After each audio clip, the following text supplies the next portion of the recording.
So we've got these absolute targets, and yet if New Zealand is succeeding on an emissions intensity basis, but we aim to deliver on government policy to actually increase the value and amount of primary production that we export, isn't it likely that in absolute terms our emissions may in fact increase? If we manufacture more things and sell them to the world, and our carbon, as a result, our overall carbon emissions go up, even though we might be at a lower intensity per unit of production. Aren't we just really shooting ourselves in the foot with this absolute target?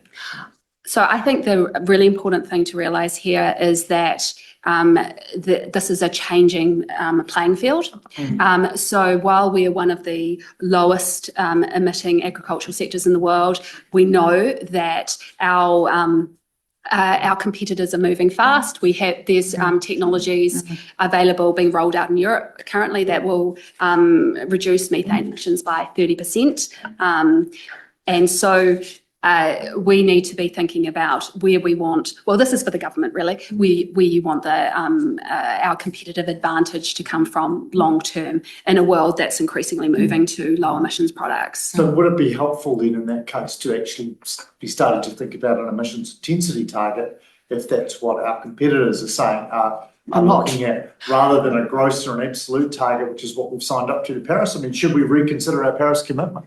So ultimately, limiting warming relies on absolute emissions to be reduced. So while intensity is an element to look at, especially if you're a company, you're not responsible for a country, at that Paris Agreement level, at the country level, we look at absolute emissions because ultimately that is what is going to limit warming. Sounds like colder, poorer lives. Sorry? Yeah. Okay, that was just a statement there, I think. Chloe has got a supplementary. Yeah, given that we're talking about farmers and efficiency of food production in particular, just to come back down to some objective facts, could you benchmark us in terms of the efficiency of our agricultural sector against comparable jurisdictions? And I guess just again to unpack this point around the signals that we're sending to the market that I guess just want to underscore the fact that it is entirely feasible and there are huge opportunities for supporting that transition to lower emissions intensity. Yeah.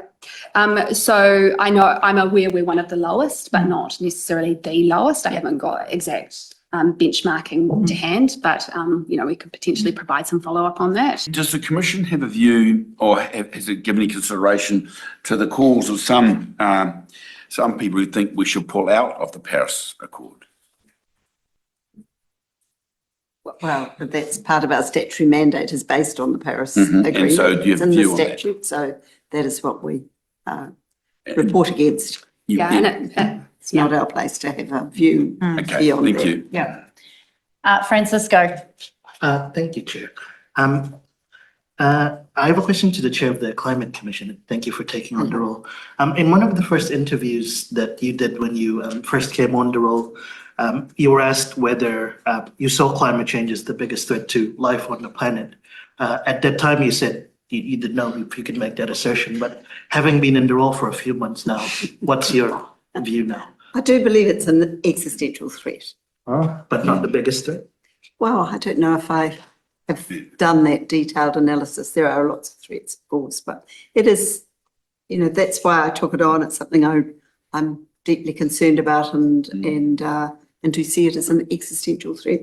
Grant. Yeah, just sort of supple. It's another general question.